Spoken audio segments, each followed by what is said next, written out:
인생을 살아가다 보면 역경과 고난이 닥칠 때가 있습니다. 모두에게 고난과 역경이 한 번도 없었다 하는 사람은 거의 없죠. 근데 그 역경에서 좌절해버리고 그 인생을 그냥 끝내버리는 사람이 있습니다. 실패하는 사람이. 근데 그 역경을 그냥 디딤돌로 삼아요. 그래서 한 단계 업그레이드 되어지는 거예요. 성공하는 사람, 그 사람이 신앙의 영웅이 되는 사람입니다. 전 세계 영웅들을 이렇게 연구했던 사람들이 보니까 역경이 없었던 사람이 없었다는 거예요. 아주 짙은 고난, 어떻게 이런 사람이 여기서 일어날 수 있었나. 근데 그걸 딛고 일어나면서 세계를 움직이는 큰 족적을 남기는 사람들이 다 되었다 그럽니다. 기독교 역사의 이 베드로의 이름은 빠질 수 없는 신앙의 위인이에요. 이 사람이 좌절하잖아요. 예수님 십자가 지고 가는 그 길에 좌절하고 예수님을 모른다고 부인하고 맹세해 버리고 그 도망치고 통곡하고 일생에 이런 좌절이 없어요. 그렇지만 디베랴 바닷가에 찾아오시는 예수님을 만나고 신앙의 영웅으로 지금까지 여러분 기독교 역사에 이 베드로의 이름을 빠질 수가 없습니다. 얼마나 귀한 이름인지. 이 베드로가 누가복음 5장의 게네사렛 호숫가에서 처음 예수님 만나는 거예요. 예수님의 부름을 받고 3년 동안 열심히 예수님을 따라다니며 그 말씀과 많은 기적을 보았습니다. 그런데 십자가 지기 전에 오늘 너희들이 다 나를 떠난다 하니까 화들짝 놀라면서 아 예수님 그런 일이 있을 수 없습니다. 다 떠나도 나는 절대로 떠나지 않을 겁니다. 그랬는데 예수님께서 오늘 밤 네가 다 굴기 전에 나를 3번 부인할 것이다. 그리고 난 다음에 대제사장 가야바의 뜰에서 예수님을 모른다고 3번 예수님 말씀대로 부인합니다. 예수님 면전에서 저주하고 맹세까지 합니다. 그 순간 닭소리가 울리는 거예요. 아, 예수님이 네가 오늘 다 굴기 전에 3번 나를 부인하리라. 그 말씀이 생각나서 밖으로 뛰어나가 통곡합니다. 자, 여기서 그냥 끝나버렸다면 베드로는 기독교 사회에서 이름이 나오지 않는 사람이에요. 다시 일어납니다. 그 통곡에서 그 실패와 좌절한 삶에서 다시 일어나는 거예요. 어떻게 다시 일어나는가? 어떻게 이런 기독교 사회의 찬란한 기둥으로 위대한 신앙의 인물로 하나님의 교회의 반석으로 세워졌는가? 우리가 살펴보면서 은혜 받는 시간 되기를 주의 이름으로 축원합니다. 첫째로 피곤한 우리들의 삶의 현장에 예수님이 찾아오신다. 그것이 바로 복음입니다. 11절에 보니까 시몬 베드로가 올라가서 그물을 육지에 끌어올리니 가득히 찬 큰 고기가, 그러니까 고기가요, 큰 고기래요. 큰 고기 153마리. 이같이 많으나 그물이 찢어지지 아니했더라. 그래서 여러분 모나미 볼펜 알지요? 모나미 볼펜. 이 세계적인 볼펜이 됐잖아요. 그분이 망했어. 망해가지고 이제 기도원에 들어가서 하나님 살려달라고 막 기도하는데 이 말씀이 하나님께서 기도하는 가운데 환상같이 말씀을 주시는 거예요. 153마리. 네 오른편에 그물을 던져라. 이때까지 네 방법대로 했지만 이제는 하나님의 방법이, 그게 오른편입니다. 내 방법이 아니라 하나님의 방법대로 한번 해봐라. 눈물이 펑펑 쏟아지는 거예요. 그래서 이제는 내가 하나님 말씀대로 내가 새롭게 사업 시작하면 11조 잘하겠습니다. 그동안 사업 잘 된다고 주일 빼먹고 바쁘다고 수요일 빼먹고 새벽 기도도 안 나가고 그러니까 다 망해버렸어요. 빈배가 되었어요. 이제 무슨 일이 있어도 내 새벽 기도 안 빠질게요. 주일날 성수주일 하겠습니다. 11조 하겠습니다. 그랬더니요. 정말 그 사업을 하나님께서 불일듯이 일으켰어요. 세계적인 기업이 되게 만들었어요. 할렐루야. 모나미 153 얘기를 여러분 잘 아실 거예요. 왜 153을 적어놨느냐? 바로 예수님께서 배 오른편에 던져라. 새롭게 시작하라. 너 방법 말고 내 방법으로 시작하고 기도하고 시작하고 말씀대로 성수주일하고 11조하고 하나님 뜻대로 하면 하나님이 채워주신다. 하나님에게 바치면 하나님이 책임져 주신다. 그래가지고 했기 때문에 모나미 153을 제가 그걸 읽고 정말 감동이 됐어요. 전 세계 수억 개가 팔렸는데 그게 전부 다 모나미 153이라는 걸 사람들이 모르잖아요. 저와 여러분이 어떤 일이 있어도 하나님의 방법대로 살아가기를 주의 이름으로 축원합니다. 그러면 기적을 일으키는 거예요. 인생은 기근시에도 풍요의 축복을 줘요. 하나님 주시는 복은 절대 찢어지지 아니하는 복인 줄로 믿으시기 바랍니다. 9절에 보니까 육지에 올라보니 숯불이 있는데 그 위에 생선이 있고 떡도 있더라. 자, 베드로와 제자들이 육지에 올라가 보니까 예수님이 숯불에다가 따끈따끈하게 떡이랑 고기랑 놔뒀어요. 밤새 피곤하잖아요. 한 마리도 못 자고 먹을 것도 없고 얼마나 배고프고 피곤한데 허겁지겁 그걸 먹는 거예요. 예수님의 배려입니다. 요한복음 18장 18절에 보면 그때가 추운 고로 종과 하속들이 숯불을 피우고 서서 쬐니 베드로도 함께 서서 쬐더라. 그 자리에서 예수님을 부인하는 거예요. 비자, 계집종 차례대로 나타나서 네 갈릴리 사람 아니? 사투리가 보니까 예수님 제자 맞네. 주위에서 얘기하니까 아니야. 너 절대 그럴 리 없어. 저주하고 나중에 맹세까지 하고 닭이 오니까 도망칩니다. 그게 바로 숯불가에서 일어난 일이에요. 예수님께서 숯불을 피하는 일부러 숯불을 모닥불이 아니라 숯불을 피하놨어요. 정말 숯불가에 앉혀놓고 배신했던 그 자리를 다시 기억나게 하시는 닭 울음소리도 다 기억나게 하시는 주님을 부인하고 배신했던 그 자리, 그 장면, 거기서 베드로는 다시 주님의 손을 잡고 일어나야 하기 때문에 다시 그 자리에 앉혀놓은 거예요. 그런 경험이 없이 재출발을 기대할 수가 없기 때문에. 그래서 처음 사랑을 어디서 잃었느냐? 잃어버린 그 처음 사랑으로 돌아가라. 그렇지 않으면 결코 내가 너를 쓸 수가 없다. 여러분, 에베소 교회를 향한 주님의 말씀 아닙니까? 한국에 가면 아무리 바빠도 제가 가는 곳이 있습니다. 아무도 데려가지 않습니다. 혼자 가는 곳이. 택시 타고 혼자 갑니다. 대구산 기도원입니다.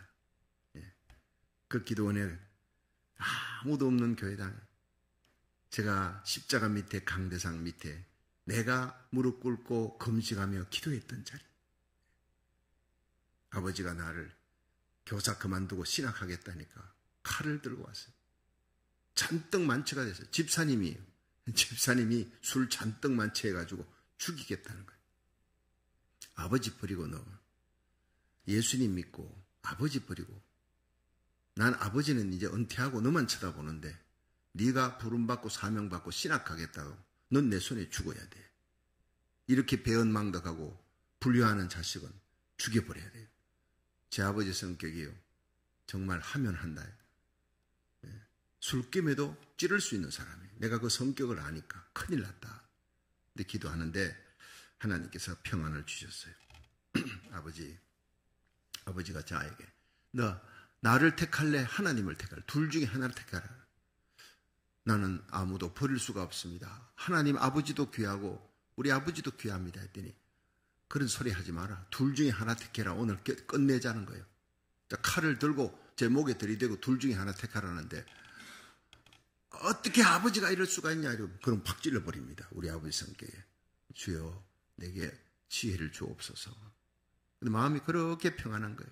그리고 제 입에서 뭐가 나오느냐. 아버지가 나를 죽이면 난 순교자가 돼요. 그래서 예수님 계신 곳, 어머니 하늘나라 가신 그곳에 가서 예수님 만나고 어머니 만나면 난 좋습니다. 그러나 아버지는 비존속 살해 혐의로 아들을 죽인 죄로 교도소 들어갑니다. 나 아들을 죽이고 교도소 들어가는 그 아버지 모습을 내가 하늘나라에서 어떻게 내가 보겠습니까? 그러니까 내가 죽을 거예요. 내가 스스로 굶어서 죽을 거예요. 내가 하고 싶은 게 40일 금식기도인데 40일 금식기도 하면 대개 5명 중에 3명은 죽습니다. 내가 40일 금식하고 그때 살아서 내려오면 그때 죽여도 돼요. 아버지 손에 내가 죽을게요. 그래? 아버지 가만히 생각해 보더니 그게 수지 맞는 것 같거든요. 자기 손으로 죽으면 진짜 교도소 가는 거예요. 아들 죽였다는 걸로. 제가 하나님 주신 지혜로 차근차근 얘기했는데 아버지가 그러면 너 기도원에 가서 내려오지 마. 내려오는 날은 내게 죽는 날이야. 서서히 시퍼런 말씀하시고 저는요. 대구 기도원 들어가는 그 돈 375원 지금도 잊어버리지 않습니다. 편도입니다. 돌아오는 생각을 하지 않고 편도. 그리고는 자동차 타고 버스 타고 대구 기도원에 들어갔어요. 21일 동안 금식했습니다. 21일 만에 거기서 하나님의 음성을 처음으로 들은 거예요. 여호와를 기뻐하라. 그가 내 마음의 소원을 이루어 주실 것이다. 내 길을 여호와께 맡기면 정오의 빛같이 드러내시리라. 일어났어요. 도대체 어디서 들리는 음성인지, 얼마나 향기로운 향취가 터지는지, 그 향기가 어디서 나는지 깜짝 놀라서 둘러봐도 그 기도원에는요, 꽃향기 나는 꽃이 아무 데도 없는 곳이에요. 하여튼 희한한 경험을 하고 말할 수 없는 기쁨으로 막 큰 높은 산꼭대기까지 막 찬송하며 뛰어 올라갔어요. 그리고 제 신학하는 길이 열렸어요. 기적같이 열렸어요. 대학원, 박사 코스까지 11년을 제가 재학비 내가지고 공부한 적이 없습니다. 기도하면 하나님이 누구를 통해서든 다 채워주셨어요. 할렐루야. 믿음의 근육이 탄탄해졌습니다. 저는요, 사막에 던져놔도 개척할 수 있는 용기가 있는 사람이에요. 하나님 살아계심을 날마다 체험하며 살아가기 때문에. 그리고 난 다음에 그 아버지가 변화됩니다. 저를 통해 기적을 보고 우리 아버지가 완전히 변화되었어요. 그리고 일생을 저를 위해 새벽마다 2시간씩 기도하는 기도의 아버지로 바뀌어진 거예요. 여러분, 그 자리를 내가 어찌 잊을 수가 있겠습니까? 아무리 바빠도 대구산 기도원, 내가 주님을 만난 자리, 절대절명의 위기 앞에서 하나님의 음성을 들은 자리, 내 인생이 목회자의 길로 가면서 제가 많은 부흥회를 하면서 이런 간증을 하면요, 많은 성도들이 큰 은혜를 받습니다. 죽으면 죽으리라. 마음과 뜻과 정성을 다해 목숨을 다해 하나님 사랑하면 하나님이 모든 것 책임져 주십니다. 내 아버지까지도 변화시켜 주십니다. 할렐루야. 부흥회 가운데 제일 큰 은혜 받는 부분이 바로 그 부분입니다. 우리가 하나님 나라 의를 구할 때 모든 것 다 하시는 하나님을 믿으시기 바랍니다. 때로는요, 목회하다가, 이민 목회하다가 힘들고 지치고 피곤할 때 제가 그 자리에 갑니다. 홀로 갑니다. 십자가 밑에 무릎을 꿇으면 아무 말이 없어도 주님의 음성이 들려옵니다. 여호와를 기뻐하라. 그가 네 마음의 소원을 이루어 주시리라. 그 음성이 저 마음을 울립니다.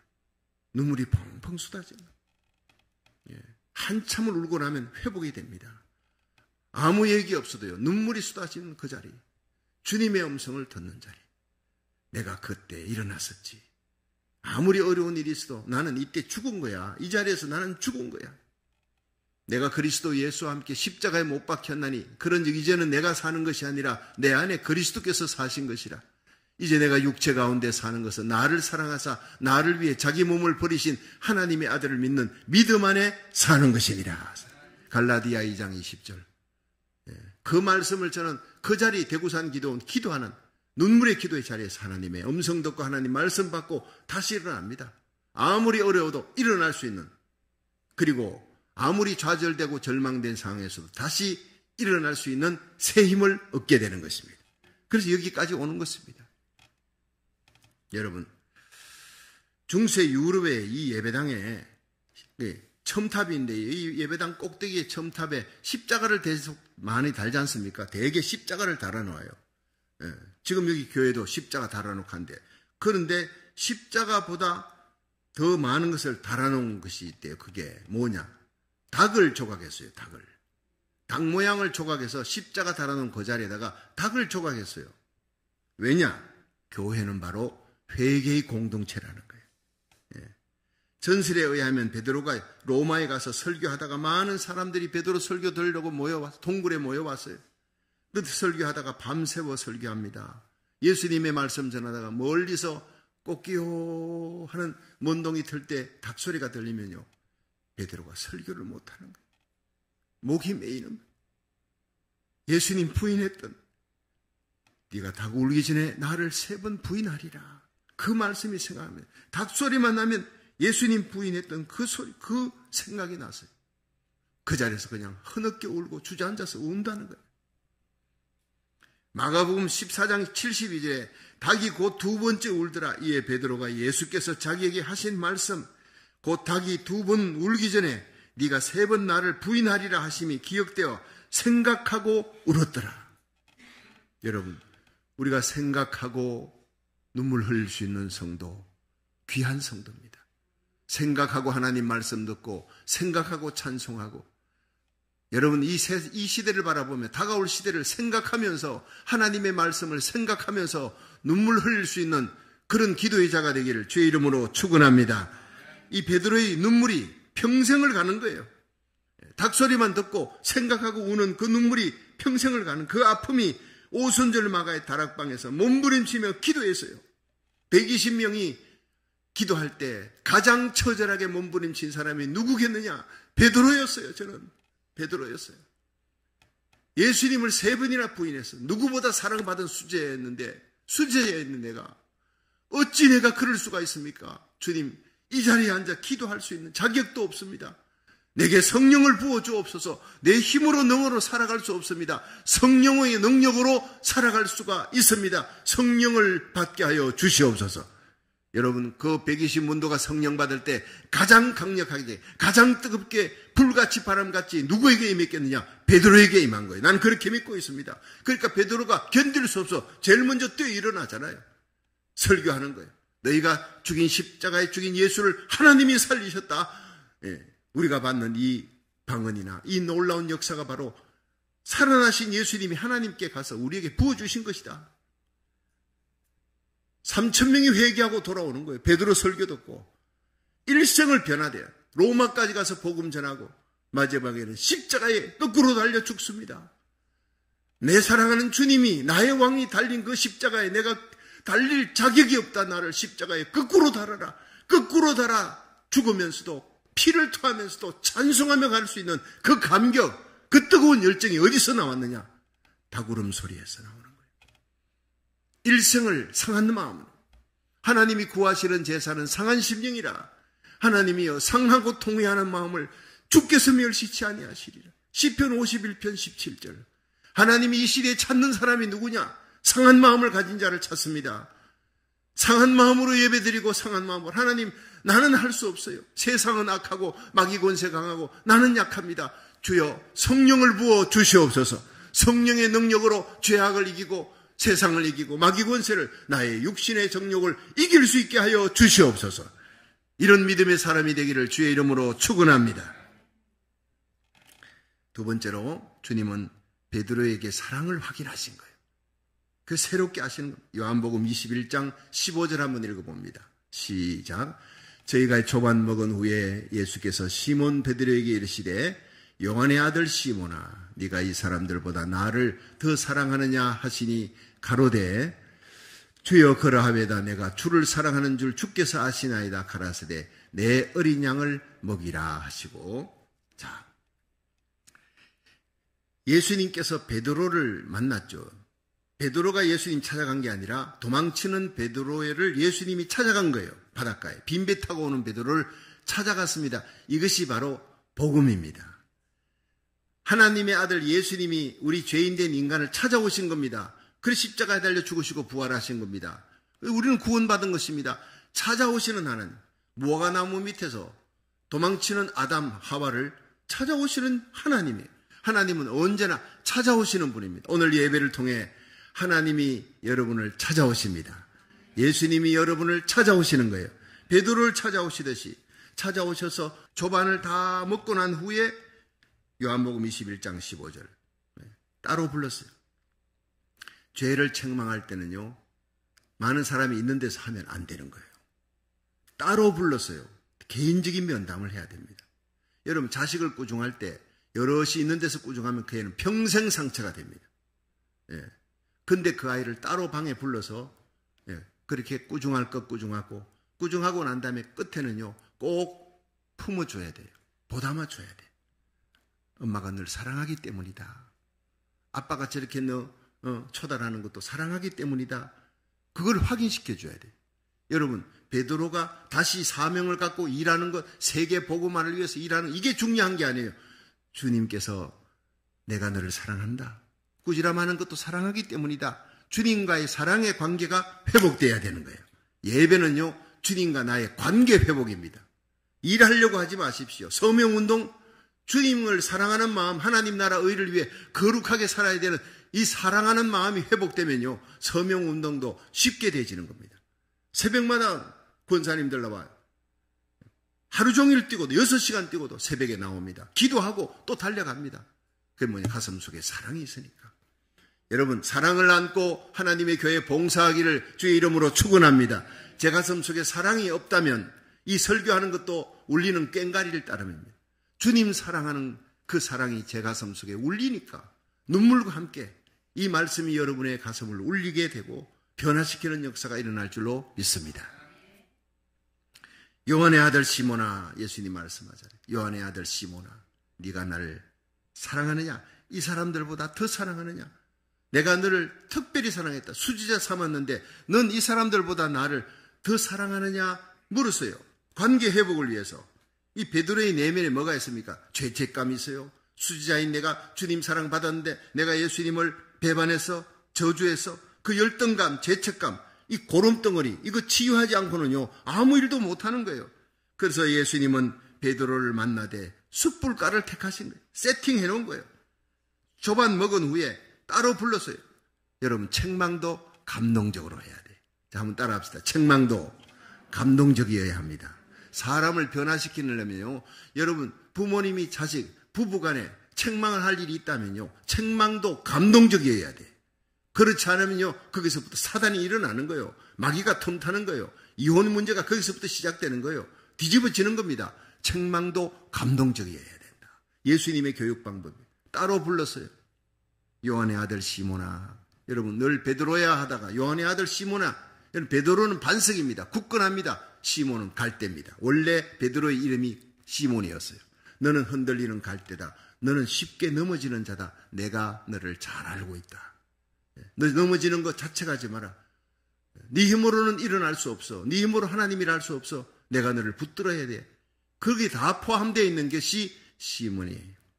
시몬아, 요한의 아들 시몬아, 네가 다른 사람들보다 나를 더 사랑하느냐? 이를 묻지 않고 주님과의 관계를 물었어요. 하나님은 인간을 책망할 때 너 회개해 안 하면 너 지옥 가 이런 식으로 윽박지르지 않아요.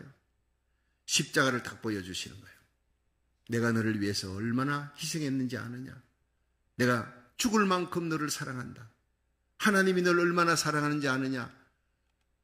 그 아들 예수님을 십자가에 내놓을 만큼, 너와 맞바꿀 만큼 너는 고귀한 존재다.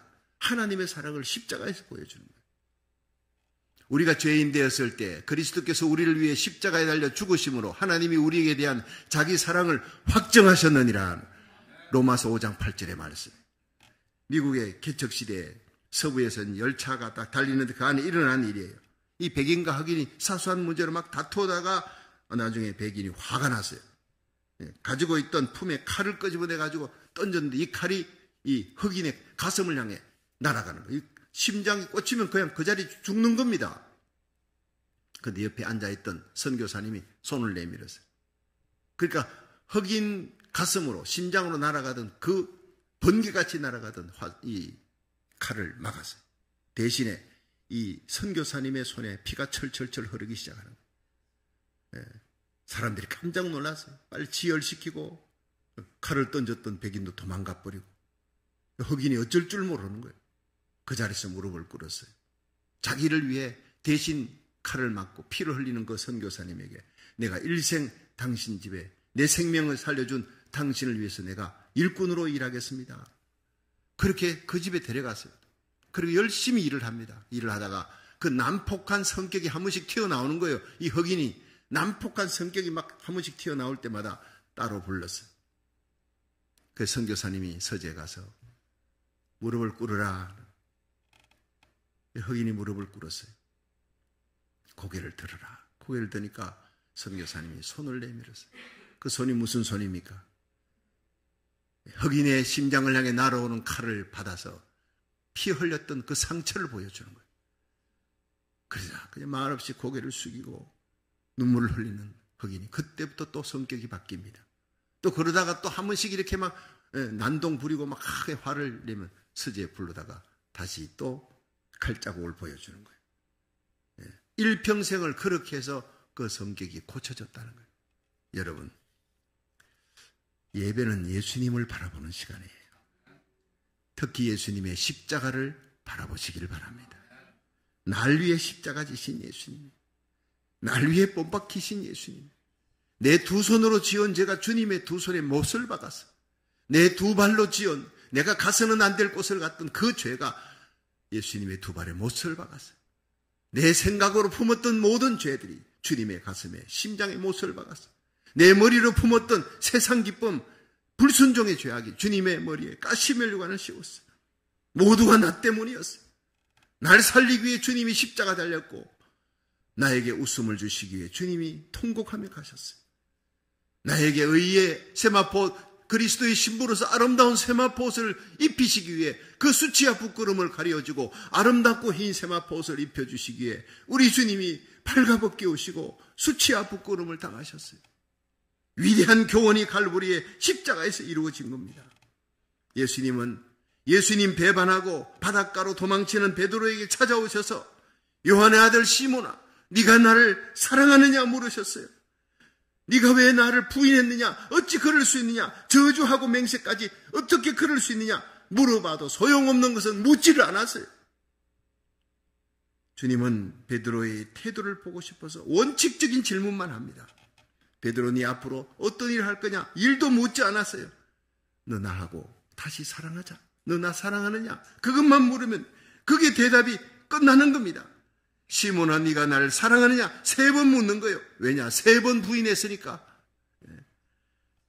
시몬아, 과거로 다시 돌아가. 거기서 출발해라. 넌 시몬이다. 쓰러지는 옛사람의 기질이 있다. 그렇지만 다시 일어나라. 나 사랑하는 마음 갖고 일어나면 모든 것은 다 해결된다.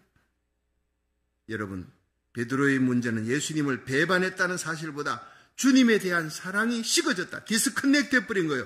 이제 주님께로부터 도망치는 것이 지금 더 문제입니다. 베드로에게 이 사랑의 동기가 회복되니까 모든 것이 다 회복된 줄로 믿으시기 바랍니다. 위대한 사도로 쓰임받는 거예요. 여러분, 우리는 어떤 문제보다 더 급선무가 있습니다.